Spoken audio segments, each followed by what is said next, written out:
Scotty from Griffith Chamber of Commerce.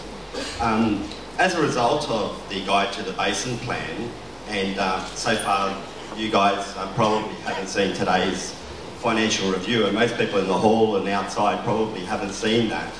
But on the front page here, it clearly says that there's 3 major articles in this newspaper. The first article says, banks are preparing to foreclose on farmers in 8 towns that will not survive. The towns are Griffith, Colliambly, Leeton, Deniliquin, Moree, St George, Mildura and Robinvale. The second question is, the second article is, housing prices will have declined as an effect of the Basin plan. And that's happened in a number of regions already. The third one is, the climate of uncertainty has already affected local businesses as fears flow down the main street of Griffith. Is it the intention of the MDBA to bankrupt regional Australia?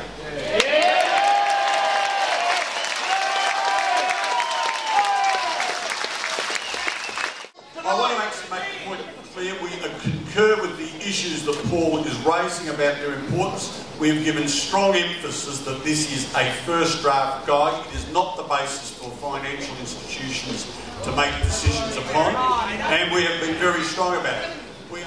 My business partner and I have committed millions of dollars to the development of a new facility here in Griffith, and in that process we have recruited a number of doctors and their families who have committed to come. So in this process, when you released this report and supposed and a claim of reduction of water to this region, you have hurt our business, you have hurt the potential for the development of health services in this community, and you have hurt my wife and family, you sons of bitches.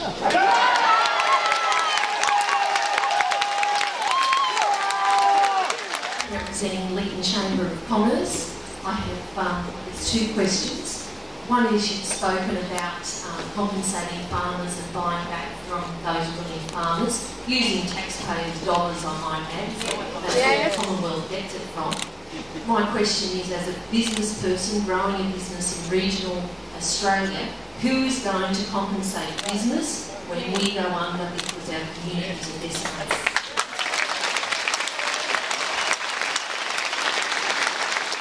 Which you call upon the Australian and New South Wales government to reject your plan. We asked them to reject it for the following reasons: because we can't have any confidence in the MDA and believe a plan that's going to obliterate communities like this. Across Australia, we're a proud people that fight for what we believe in. Honesty and integrity is something that we hold very dearly, and what we've seen so far is really not up to scratch. And look, I applaud you for at least having the guts to turn up and face the music. But I'll tell you what, when you leave today, please, rest assured you're more than welcome back when you come back with some logic we can understand. And I can tell you haven't done it today.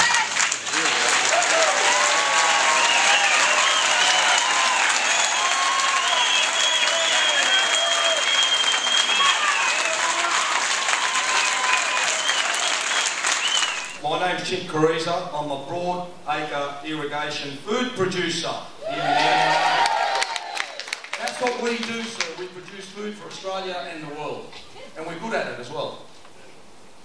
Now, unfortunately this morning, ladies and gentlemen, it's with deep regret that I have to inform you all that this week we have been deceived by some of our governments, in particular the New South Wales government, environmental buyback water. This week, some of that water has been tendered out for temporary sale in the McIntyre, Guarda and Macquarie valleys. This water, which we thought was only for environmental flows, that's all we heard this morning from you guys, for the environment. Well, this water has been purchased by corporate farmers to grow cotton in northern New South Wales.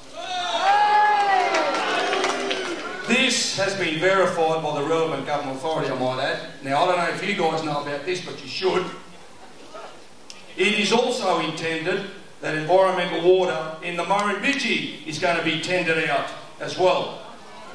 My question to you, Mr. Taylor, is pretty simple.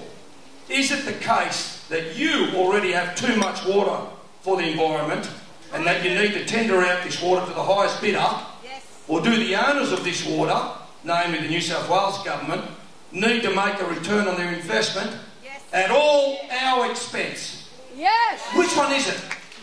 I think I would have the unanimous support of this meeting if I suggested to you that this community and those around it have absolutely no confidence in the process. As a result of that, we also have no confidence in you and your colleagues and your ability to continue any further. And in fact, what needs to happen, because of the damage that has already been done to this community in terms of loss of security, an unwillingness to invest and everything associated with it, I believe that you have no alternative rather than just taking comments and just, you don't seem to do anything with them. You say, yes, I'll take them on board. What you need to do is to go back to Minister Burke and say that this whole process, if it's not already out of hand, is very close to getting out of hand.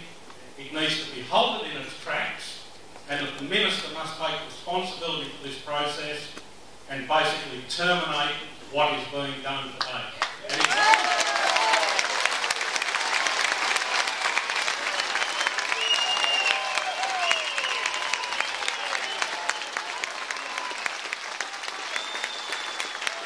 What they're going to lose? Lives, properties, jobs, families, health, right? We are going to take you to the biggest lawsuit in the land. Court case in the world against the bloody Australian government for having idiots like yous on the biggest payroll ever that we can only dream of having one day, right? Telling us we're going to destroy your town. Exactly. Go on. Oh, you wait till 2 or 3 o'clock, get in your friggin' cars and get the fuck out of here now. I want lateral thinking people working for me, and as you are the Murray-Darling Basin Authority working for us as well as the government, I'm asking exactly the same of you. You are lateral thinkers, you all are, I know yous. It's up to you to go back to the government and say the Act is flawed, it needs changing, we can't make a plan that will take into account the full socio-economic impact on these people in these communities. Please, listen to these people. They have too much already. And I'm sick of cancelling them. You're not cancelling them, I'm going to cancel them. Work after all these. So, my prayer for you and my prayer for the government is that they will make a wise decision to listen to these people really, really well. Not only that, please, I got some water outside there, and you can take it for the parliament and the government and sprinkle outside the parliament so you can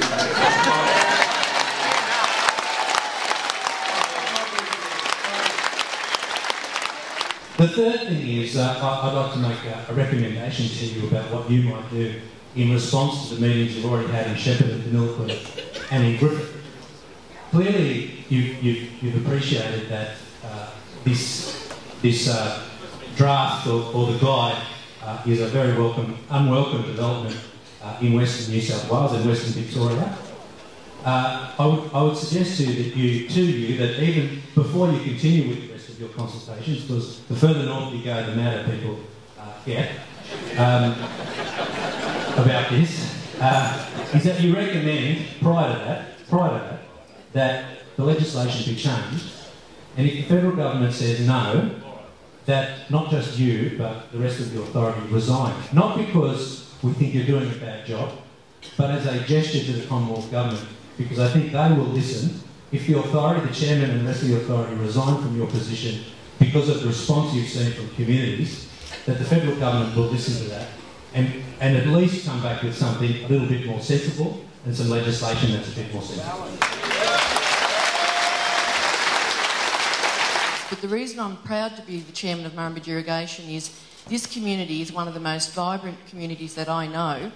It's also one of the most go-ahead communities, and by that I mean they're not frightened of change, they're always up for the task, and they always make the best initiative of what's available.